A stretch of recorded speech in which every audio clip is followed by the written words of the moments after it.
about this exhibit, and I've asked some of our supporters and friends to join me. So today I have several people, both near and far. First, we have Dr. Derik Smith. Dr. Derik Smith is a professor in the Department of Literature at Claremont McKenna College in Southern California. And he is the chair of the Intercollegiate Department of Africana Studies at the Claremont Colleges.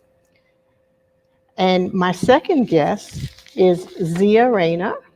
Zia is a musician, a homeschooling mother of 4, and a fiber artist. She specializes in working with natural materials from both plants and animals. And my final guest today is Mr. Deon Griffin-Pressley. Dion is an actor, an artist, a producer, performer, writer, and a cotton farmer. I'll tell you a little bit more about them as they come on, but we're going to start out this evening for our cultural conversation with Dr. Smith. Let me just bring him on.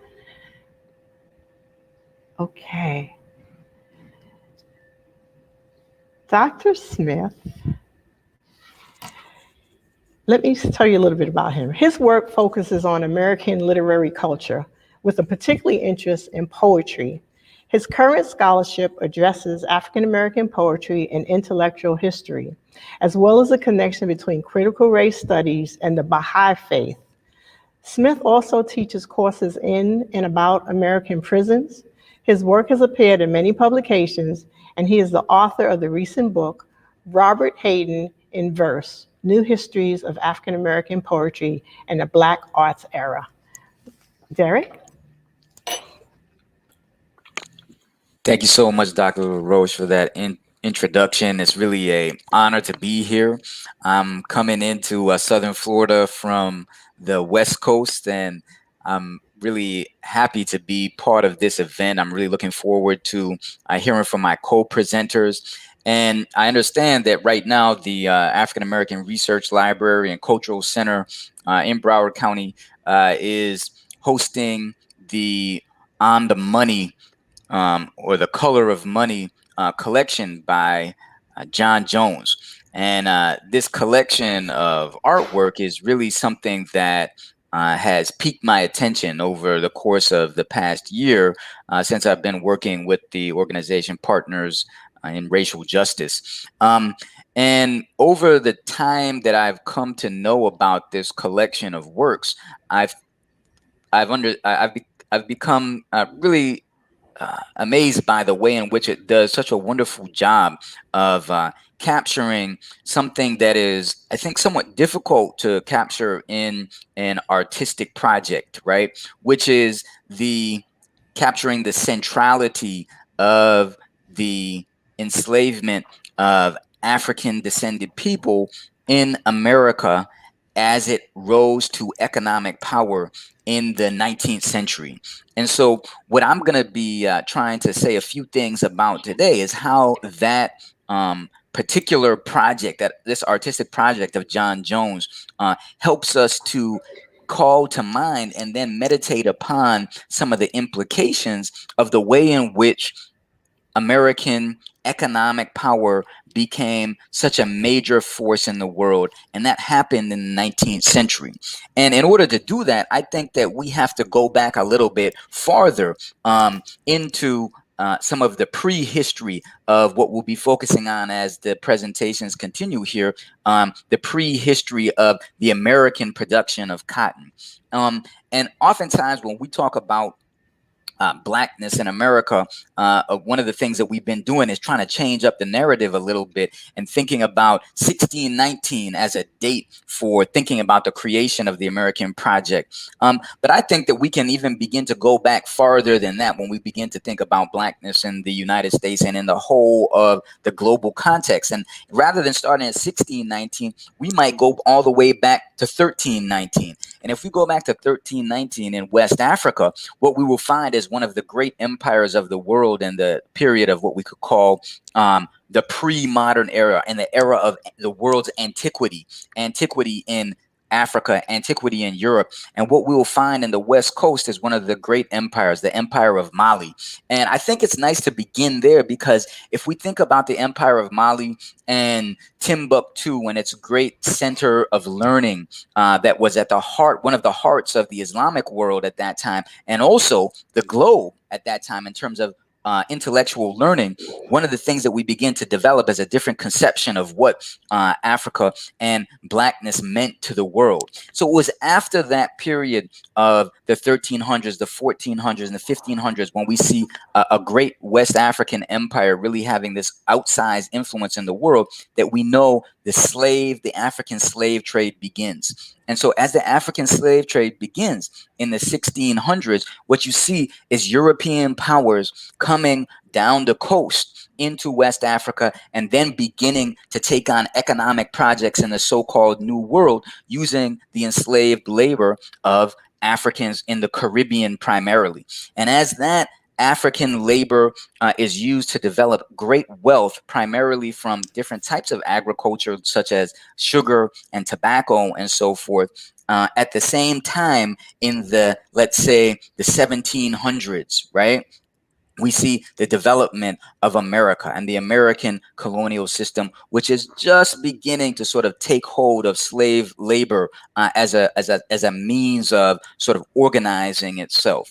Now, it's after we get into the period of the 19th century that we see the rise of cotton in the American South, and we see it being produced en masse, right? And as cotton becomes produced en masse in the newly acquired territories in the Louisiana Purchase in the beginning of the 19th century, what we find is America being able to enter into a global trade, right? A global economy, and enter into it with a lot of power. The power, the economic power, which has been generated from the trade in cotton. And so as the 19th century develops and unfolds over the first half of that century, we know that there becomes great political disputes over the morality of slavery and over how central it is to the American economy. And as those people in the southern states who were benefiting immensely from slavery and wanted to see it continue, they had to generate in the political sphere arguments that would uphold their position that slavery was an important thing to maintain. And so what I want to do now is share a couple of excerpts from a magazine called the American Cotton Planter. And in the American Cotton Planter, you would have, let's say, trade ideas that were passed among different cotton plantation owners. And there would be editorials written in this journal. And there would be, let's say, tips of the trade also, not to about how to raise one's cotton, and also about how to manage the enslaved labor on the cotton plantation. And if you can see my screen right now, you'll see an image of this American Cotton Planter from the 1850s, this trade journal.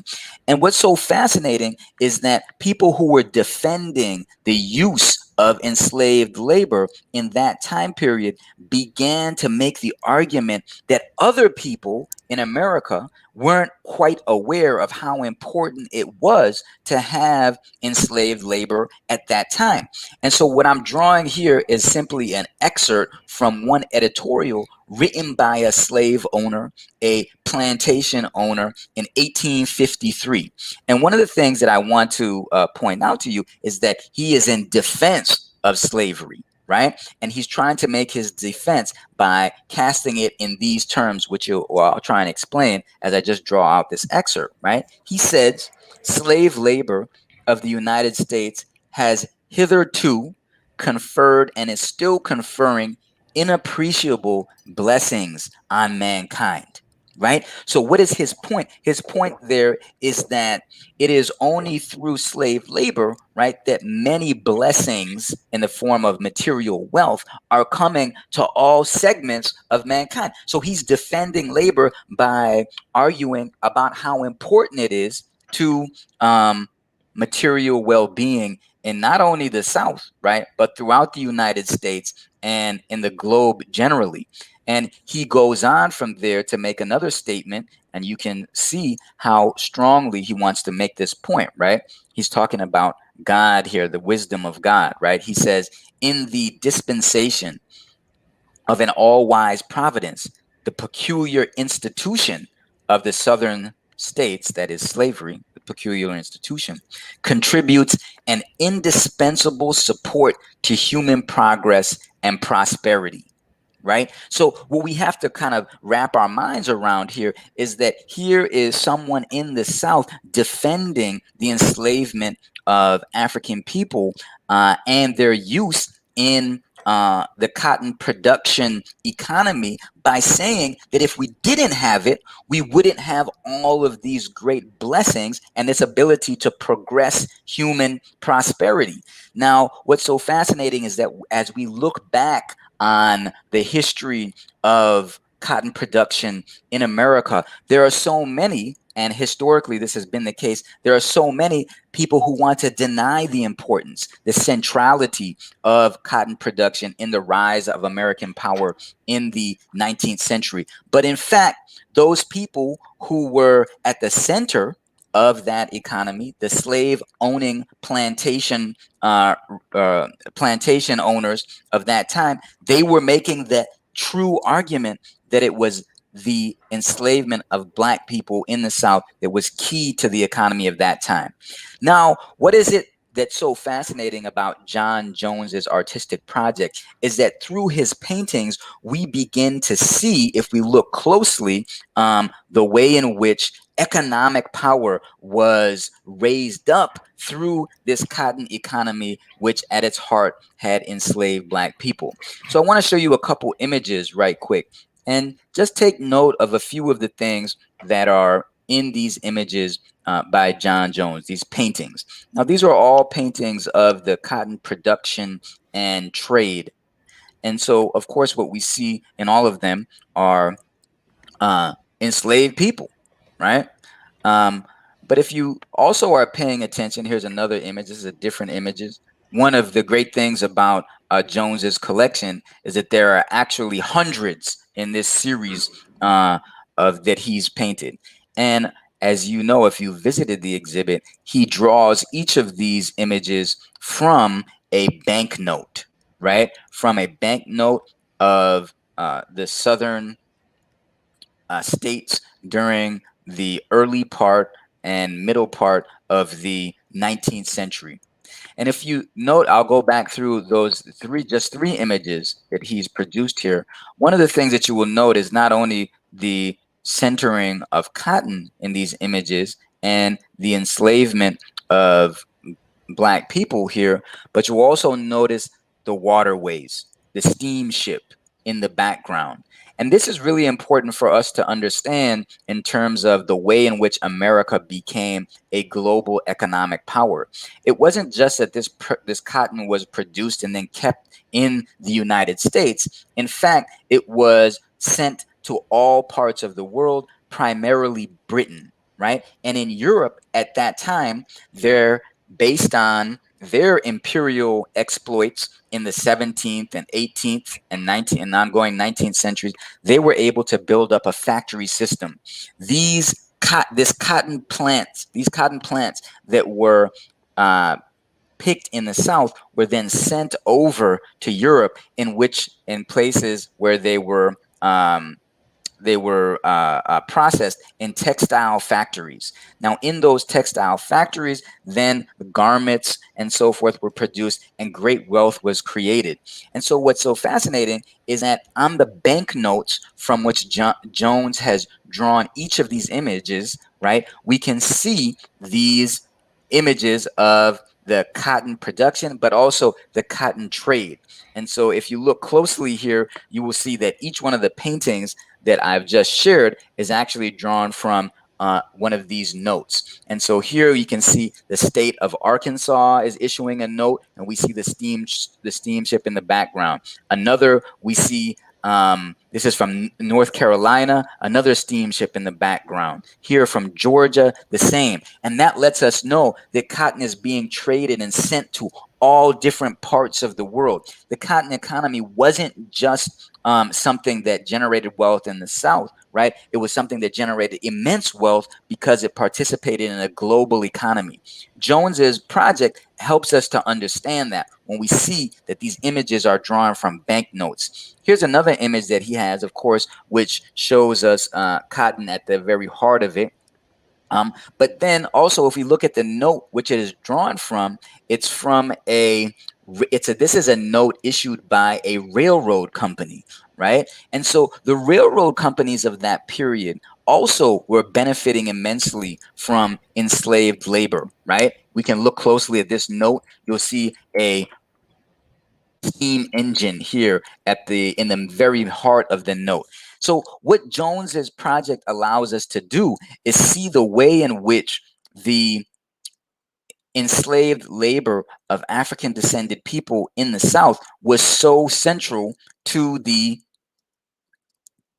American economy of the time, and how much it helped to catapult America into the global trade that eventually it would not monopolize, it would become the central player in leading to its status today as the primary economic force in the world. All of that would have been impossible without the enslaved labor of African people on these southern cotton plantations. John Jones, his exhibit really helps us to see this.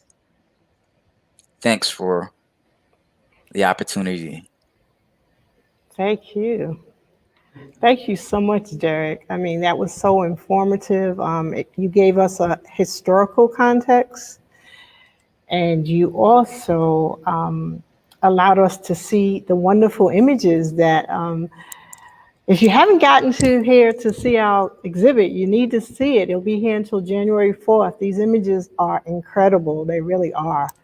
But the historical context and talking about just the impact of cotton and our labor on this global economy of cotton is really important for us to know. It gives us a great starting point.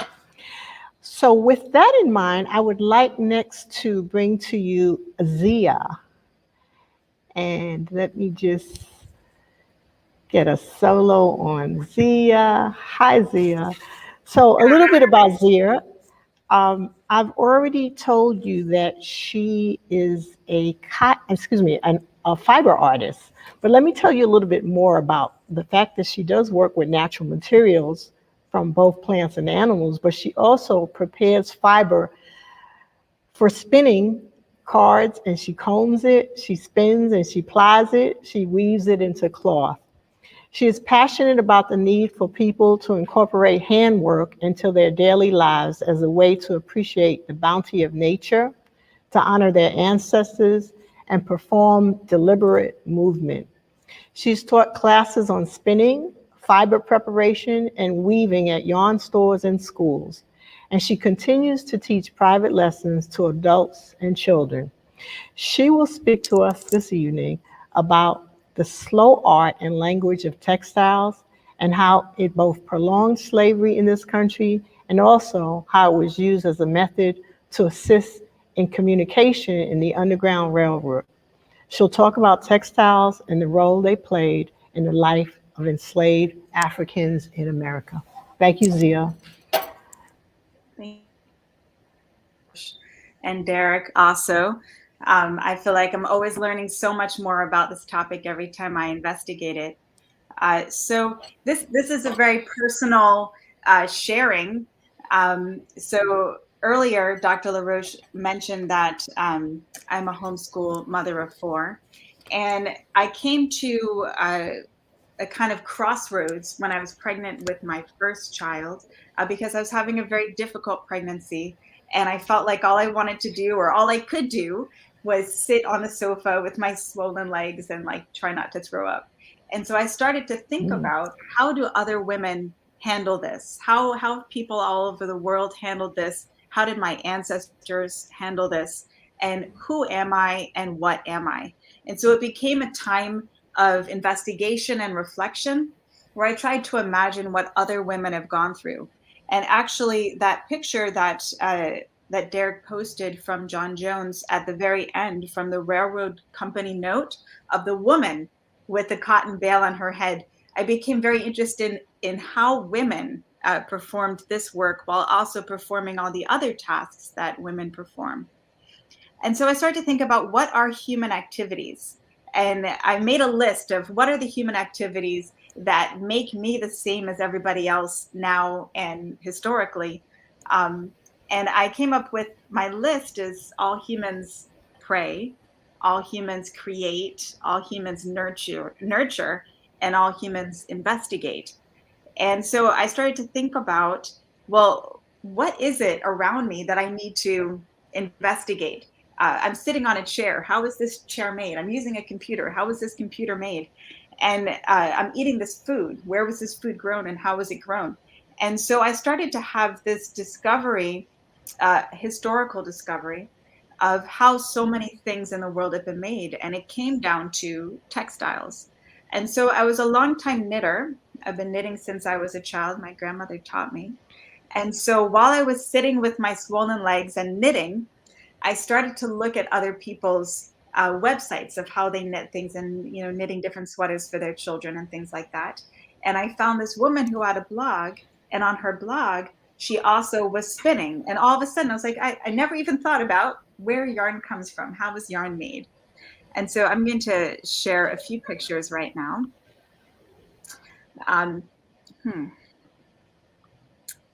Okay, so here are a few of the things that I do. This is me with my spinning wheel. And here is cloth that I have made from fibers that I've spun, that I dyed, that I combed, that I washed, that I got from plants and animals. Okay, so I started to think about who I am and who my ancestors were. And I'm someone who is of mixed descent, as many of us are. I'm from African, Indigenous, Chinese, Mongolian, European descent. And what were my ancestors doing, especially during the times that Derik was talking about? What kinds of things were they engaged in? And then I started to buy some books about the fiber arts. And these are a few of the books that I bought: Fleece and Fiber and The Forgotten Arts and Crafts. And they were actually full of so much history, and history about slavery, and history about the Silk Road, and history about all different types of manual tasks, and how textiles have been used for every aspect of human life. So from being able to have food, we use textiles to be able to make nets, to catch our fish, for our shelters, for our clothing. They were used in every single aspect of life. And so I won't talk about any cultivation of fibers, but spinning. Now, I don't know if you guys have heard of a tool called a spindle. These are some images of spindles. But the spindle was one of the earliest known tools developed by humans. And it was developed way before spinning wheels were developed. And then the work of spinning, the actual work of spinning, and this is also what makes me think about being a woman, was performed mainly by women. And it was so labor intensive that it was done constantly while awake.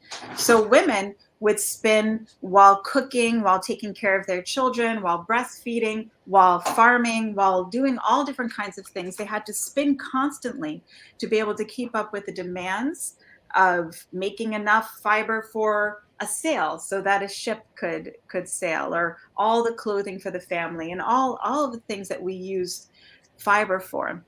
So in this country, the settlers, people who came here from different countries, pretty much enslaved everybody that they could to help them with this work, because this work was so labor intensive.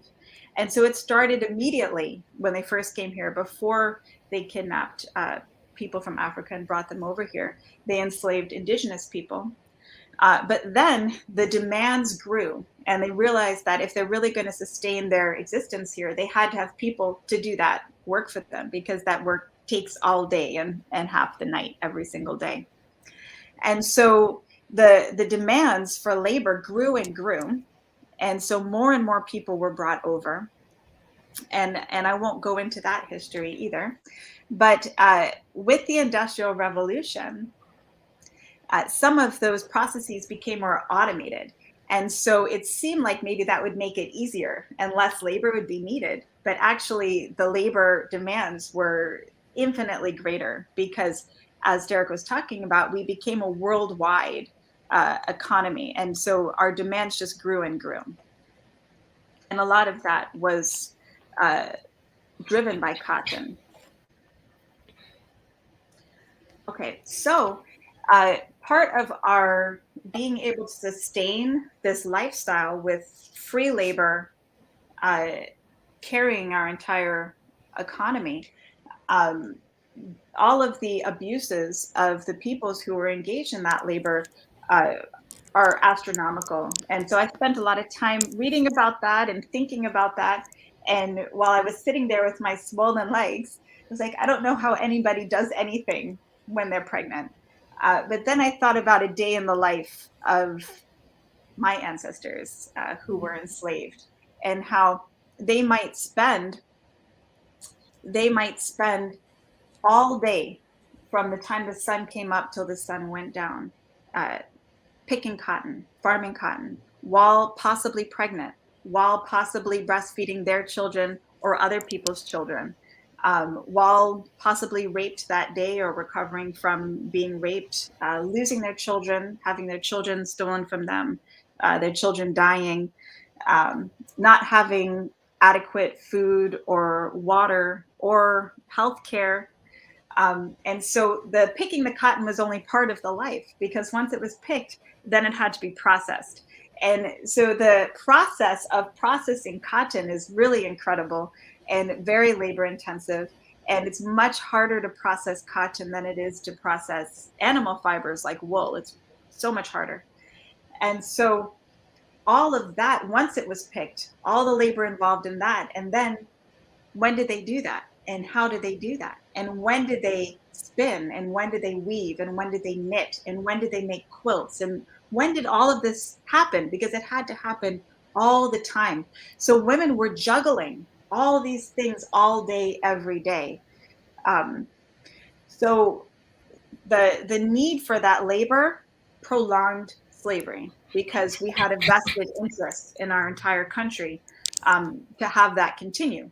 But it also was one of the ways that it helped with people who were trying to escape slavery. And so one of the controversial theories is that it was used to help in the Underground Railroad, specifically in quilts.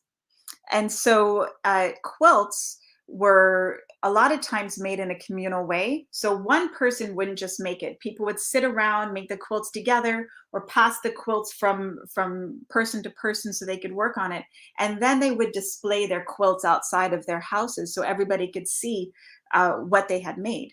And so those quilts, and this is the controversial theory, is that there were actual messages sewn into the quilts. And so we have a long history of putting symbols into things, secret symbols into things, into textiles, ironwork, and pottery. And as you guys know, and I see the images behind you at the museum, there's so many symbols that have hidden meanings, and they're put into all functional and also beautiful things that we make. And so there are people who specifically study this phenomena of having these secret messages placed into quilts. And so there are many interesting books about it, and I have a whole list of some that I recommend.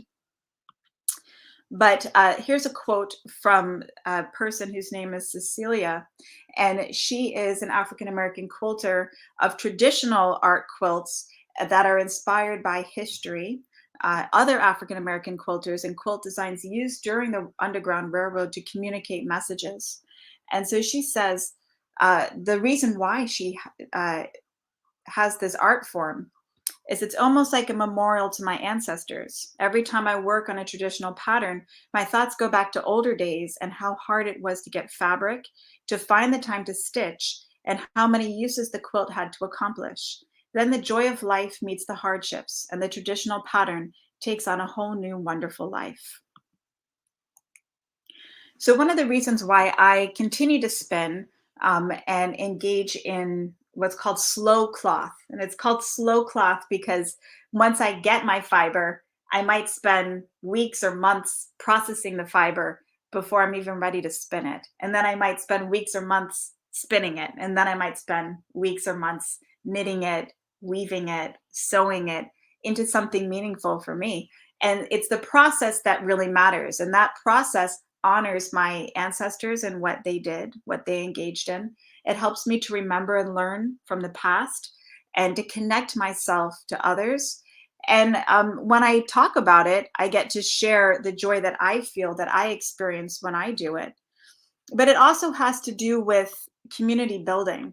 And so I think about how we don't spend time anymore just sitting around and talking. And a lot of what we had in the past was an oral tradition. So there are books written by people who were enslaved, but most of what they talked about, they didn't write down. They just shared with each other. And that sharing happened in a communal way. So it might happen while they're sitting and working on a quilt together, or they're sitting and shelling peas together, or they're sitting and preparing fiber or spinning or weaving it together. And that activity that passes on history, I want to engage in with my children, with my community, with my friends. And so that's why I still do it. Thank you. Thank you so much, Zia. That was fantastic. That's fantastic. So I do want to remind our viewers, if you have any questions or comments, you can put them in the chat, and we're going to do our best to try to respond. So let me bring on my last guest. Several months ago, I happened to be going to the farmer's market, as I usually do on a Sunday afternoon, and I saw this young man selling cotton plants and cotton art.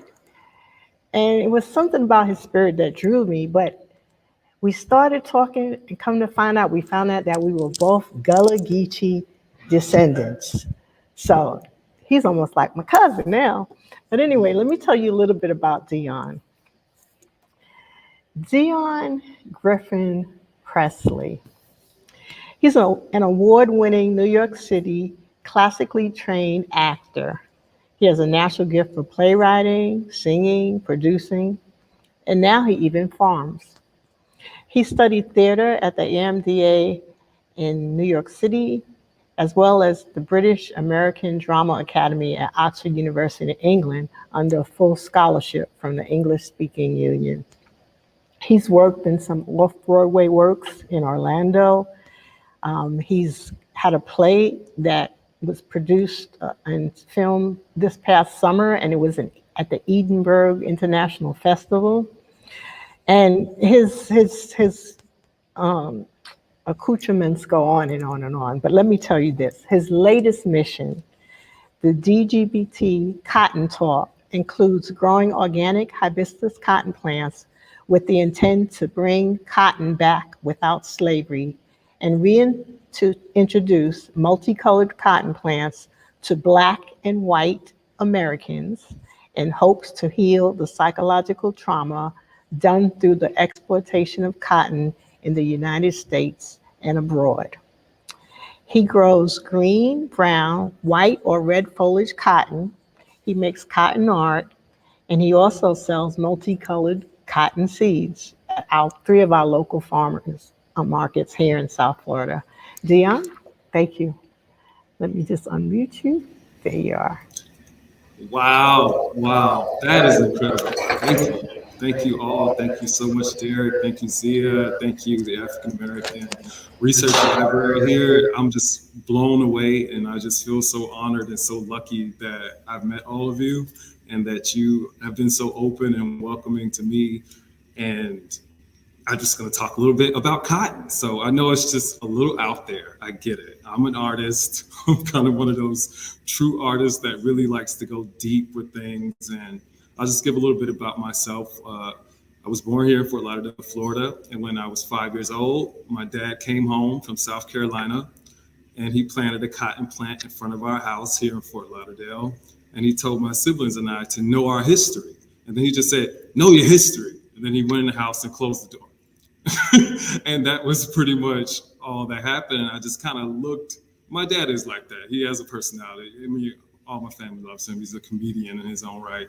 And he does stuff like that. But it was his intention that really sparked something in me that I was just like, what did that mean at 5 years old? Like, as well as him introducing it to us as my father, not through exploitation, not by the whip, but as, listen to me, it is important to you, as your father, it's important for me to teach you, to know your history, to make you also aware of who you are and where you come from, your ancestors. And it just always stuck with me. So I just went a little deeper.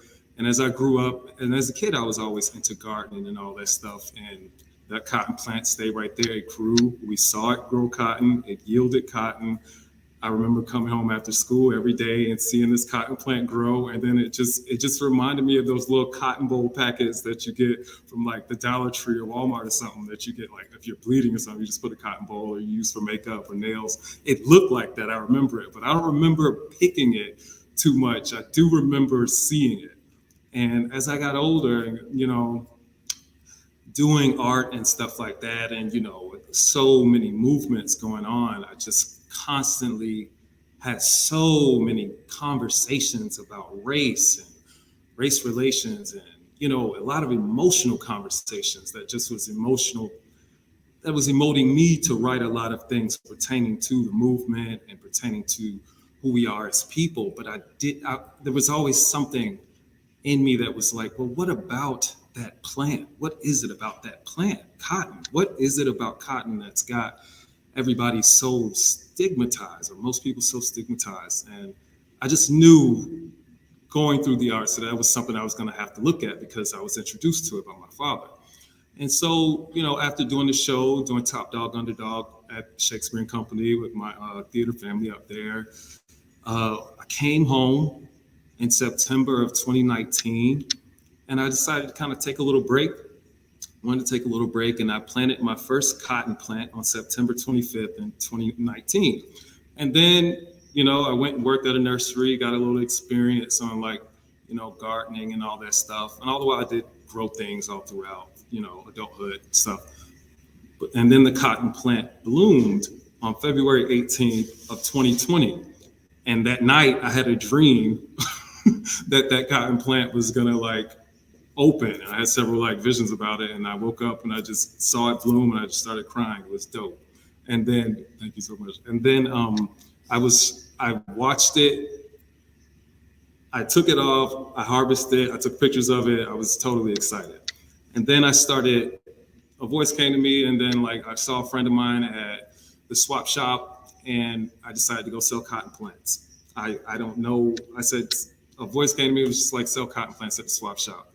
And then I just laughed at myself and I said, am I really gonna do that? Like, that's crazy. I just was in my garden cracking up to myself, and I'm like, how's that gonna happen? And I just researched more and more. I ended up making a pillow out of the cotton that I grow.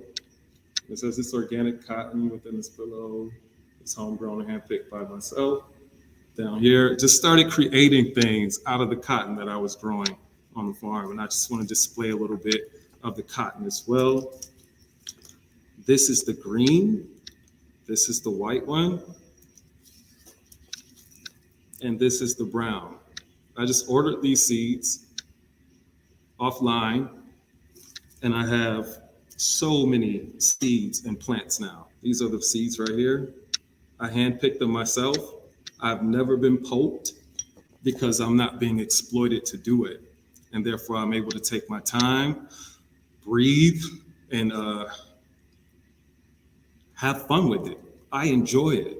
You know, I'm not broken or oppressed by cotton, and it all goes back to how I was introduced to it. And this is the square.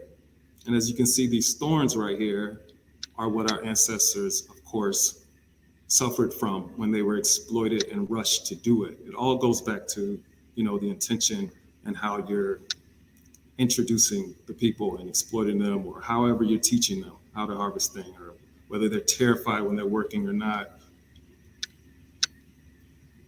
That's the thorn. I won't say too much about that. This is also the bowl. And when this pops open, this is the cotton before it bursts open, and usually bursts open from the bottom. And inside each bowl is 25 to 47 seeds that you can then take out of the fibers, like this green one right here, and then you can just replant it and it'll give you a whole nother plant. Before I do all that, I did bring the plant as well. This is the cotton plant. This is a green one. And I sell these at the farmers markets. And I started out at the swap shop selling them, and people were fascinated. The first day at the swap shop, it was an amazing success. And people bought like plants, they bought seeds, they bought t-shirts that I designed, like so, with Harriet Tubman. I know you can't really see it, with the Tubman 20 on there, just representing the currency and stuff, that we're talking about. And it's been a huge success. I've sold cotton plants at the Cold Springs Juneteenth event. I've also, now I'm selling cotton plants at Plantation and Tamarack, as well as Pompano. And another fact that I found out is that money, US money, is made of 75% cotton, 25% linen. And as an artistic response to that, I got a little carried away in the best way with the money. So this little boat here that I've created is called the Good Ship Jesus. And yes, it's real money. And I've put all of the presidents on here and the four fathers to educate and to bring enlightenment, or to bring awareness on what our values are, because the currency is always changing. And I just heard a lot of like music and a lot of songs and stuff where rappers are saying, I'm chasing that paper, I'm out here getting it, whatever. And they just, many people are believing that money is made of 75, they believe they're chasing paper. It's not paper. And so I made a shirt that says, bruh, you ain't chasing that paper, you chasing that cotton. You know what I'm saying? And it's just something, funny as well to educate people on. And I've also made like a lot of other artwork like so. This is a cross, and that is Abraham Lincoln. I know it's a little out there, I'm saying, I'm in the lab, and I call this piece the Abraham Lincoln Crucifixion, because that's kind of what happened. And this is Abraham Lincoln on the penny right there. And those are cotton bowls. And then I also have done this piece right here. And this is with all of the money, with all the colors of cotton, excuse me. And a little bit of the coinage as well. Then we got little fishes right here, just showing you guys some pieces. Okay, some of this stuff, I'm gonna be real, I just get it from the Dollar Tree and I decorate it. I'm just starting out. But the thing is, I also, I give this to kids sometimes too, as a way to, like I said, introduce them to it without all of the exploitation, to kind of lighten it. And of course, if you touch it, the seeds are still inside. So you can still feel the seeds, That's kind of a bit of that. And I just feel so lucky and so fortunate. Like I've recently had a customer that came and said he shares the same birthday with his grandfather. And he just remember his grandfather being such a passionate man, and he resonates with him now. And he got a brown cotton plant from me. And then 3 weeks later, he came back and you could just see this beam of joy on him of just like, wow, he felt connected to his grandfather by that cotton plant. And it's just like flipping it for many people. The introduction and defining cotton for themselves and not knowing that it comes in multiple colors like the brown and the green. Many of us really African American, I say golden people, because I believe that we're more than just the opposite of white. And if I said golden people going forth. You'll understand why I'm saying that. I'm definitely referring to African American people. Many golden people love the brown one and resonate with it, and it's a beautiful thing. So, yeah. Another thing I don't think I've said before is slavery is one thing, cotton is another, and that the cotton is innocent. There were many other like crops growing on during slavery, like tobacco, corn, and sugar cane, and rice, which was also one of the most dangerous or deadly ones because it was known to like cause malaria and cause all kinds of stillborns and stuff like that. So, I just feel like cotton gets a bad rep, and I think that it's quite the beautiful crop. And it's like something you could pass down for the rest of your life to your children. And, I just admire the crop so much. And Zia, I'm blown away. I'm taking lessons with Zia now and her daughters who are teaching me how to spin cotton. So like, it's like taking your power back in the best way. So I truly admire what you're doing, Zia. I'm like very humbled by that. And I'm also raising money for a spinning wheel and all that great stuff. So there's so many things you can do. And like you guys are all saying, community and history and all that stuff, but we can take it back now. We don't have to feel oppressed and broken by it, which is, there are ways of feeling empowered by it.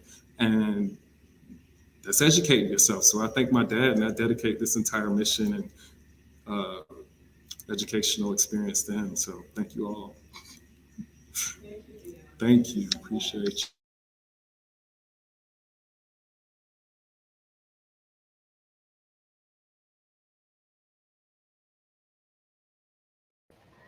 Okay, thank you so much, Dion. That was great. So, we come with these different perspectives today. We started out with a great historical context from Dr. Smith, and, talking about that importance of the global trade historically. He gave us a great overview of John Jones and his paintings. Zia highlighted some wonderful things, particularly the utilitarian use of textiles. She mentioned nets, as a Gullah Geechee descendant, I had relatives that made fishing nets and hammocks. And so yes, for sure, casting nets are very, very popular in South Carolina on the coast. Also baskets, when we think about baskets and sewing baskets, it's which goes all the way back, once again, to the motherland. We have Fanta baskets. Fanta baskets are these large, wide baskets that the rice was tossed in, and on a windy day, the wind would blow away the hulls after they pounded it in the mortar and pestle. So, it's all this great things.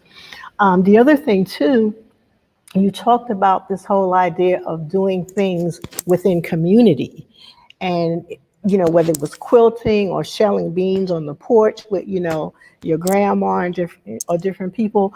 But the interesting thing about that also is that when we think about these labor systems, even in the fields, we did it in community. We sang songs. Women did steps with their feet where they actually pulled up earth and planted and put seeds in the ground with their feet, in unison and so forth. So we have this rhythmic, musical-like environment that we, as they say, we always made a way out of no way. So even though, we were enslaved and forced to speed, as Dion talked about, the slow, and also Zia talked about the slowness of the fiber and making stuff. But back then in the field, it was about getting as much as possible, but the ability to slow down and take your time and really enjoy the essence of this cotton material is very interesting. The other thing I wanted to point out is the labors that were involved. Cotton used what we call the gang labor system. Rice, on the other hand, used a task labor system, and the difference basically meant that in a gang system, you worked from sun up to sundown or to whenever, the overseers, the masters, whomever told you you could stop. Task systems, which was using rice in low country rice system, you did your work, and if you got it all done early, you could actually stop and you could go home and work on your own little plot of land or with your family and so forth. So those are very different labor. Sugar, for example, is gang labor. So just that's something that I wanted to point out because that came up.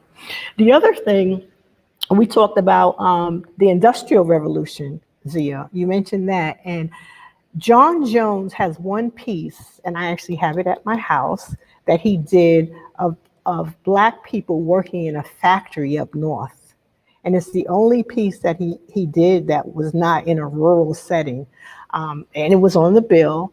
And I meant to bring it today, but I ran out and forgot it because I wanted to share it with the audience. But this whole idea of most of his work is pretty much set in rural, outdoor kind of places. So the idea that he decided that he would also look into see what the industry was doing up north and other places, because a lot of times people kind of think or thought that all of this was taking place in the South, like slavery was in the South or there were no plantations in the North, and that we all know that's myth. We know that this institution was throughout the world, and it was in North and South of the Mason-Dixon line, if you will. So that was a couple of things that I wanted to point out. Do we have any questions? Seeing if we have any comments or questions. I see Ryan Mulligan has said very informative, Zia, brilliant. I talked about paradigm shifts and how we have to make these shifts in terms of what we want to talk about, because sometimes we know that a lot of this history was painful for our ancestors, and a lot of times they don't want to talk about it. They don't want to talk about being in a cotton field. But bringing it into this shift to be able to have a different conversation about it and what it meant and the memories involved didn't always have to be bad memories or negative memories. So, I wanted to share that as well, because even though, we were working hard, we were together, we were more family oriented, we were more communal.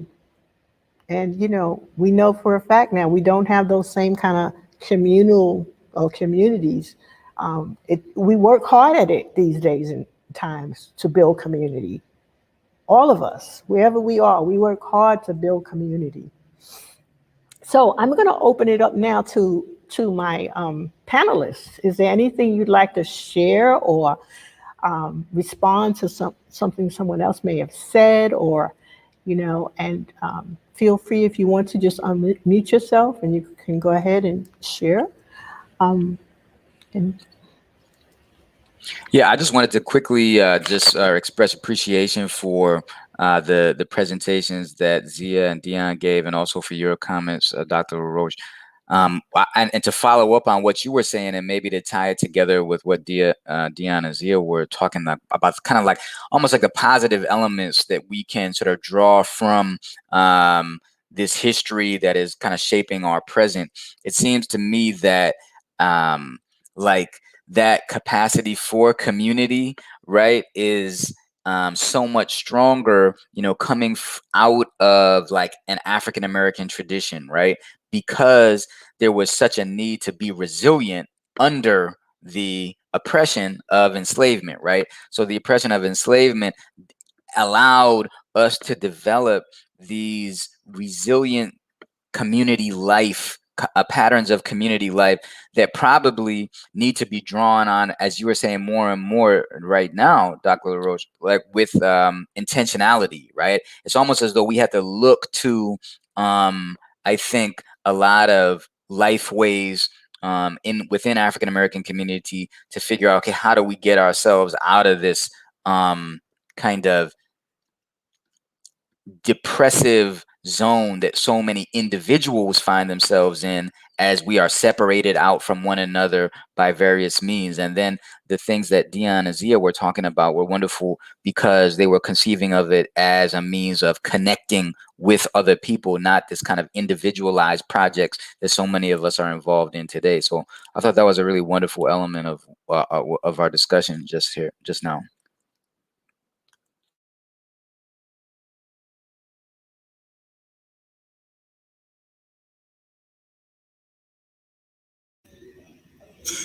Thank you.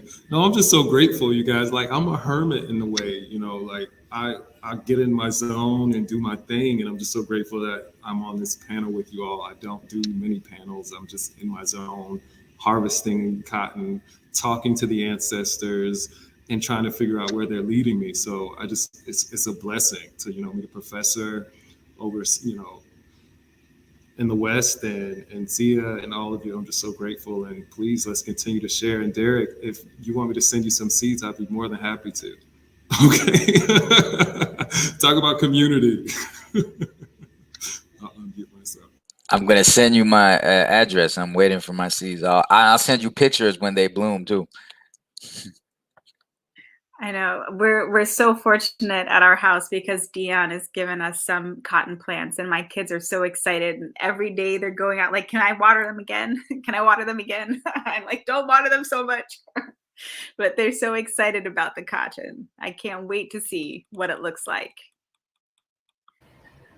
Yeah, two weeks ago, we had I did a program on urban farming, and we had farmers from Miami.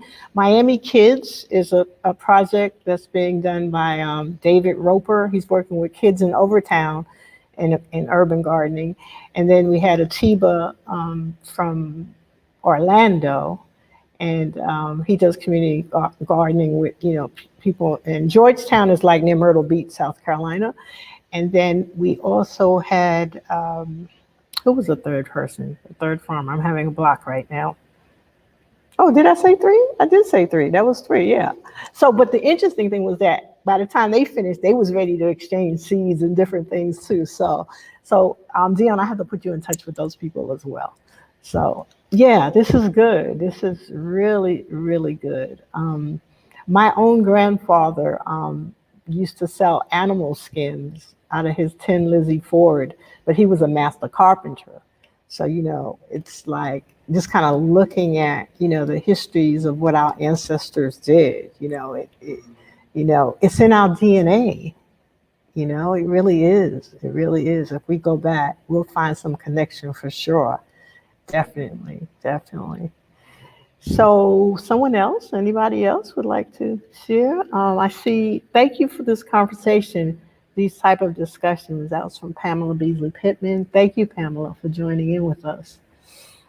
Anyone else?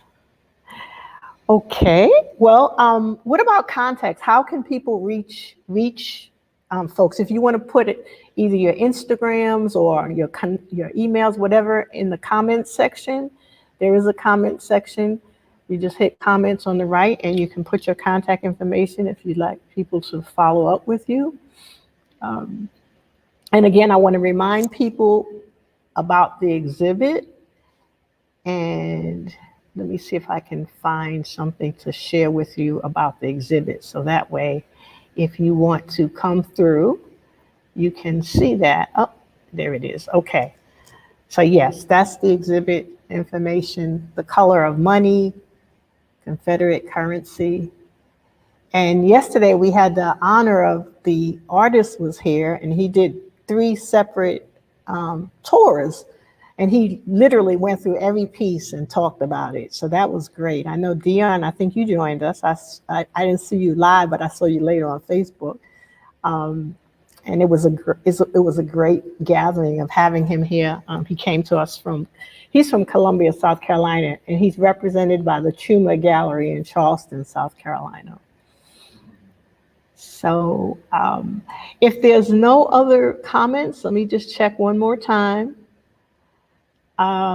This is another one from Pamela. She says, this allows healing in our communities.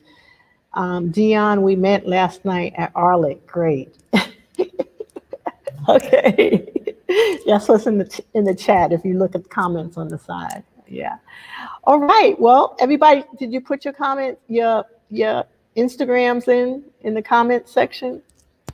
Everybody see how to do that before I sign us off? Because we're kind of coming at the top of our hour now. 59 minutes and 45 seconds. We did good, folks. Again, I want to thank Dr. Derik Smith, Ms. Zia Rayner, and Mr. Deon Griffin-Pressley. Thank you so much for joining us for our cultural conversations. It was great. It was really nice. And again, I want to tell people that our cultural conversations take place generally on the first Thursday of every month. We feature intellectually stimulating programs with thought and industry leaders, scholars, educators, filmmakers, artists, and others whose work celebrates and illuminates known and unknown aspects of Black history and culture. Again, I'm Dr. Ramona LaRoche. I thank you so much for joining in, for supporting the African American Research Library. And let me tell you, next year we're celebrating 20 years, 2022, and we're gonna have some exciting programs. So make sure that you keep in touch, keep your ear to the ground, get our calendar so you know what we're doing. It's going to be an amazing year of activity. So thank you so much, everyone, for joining in.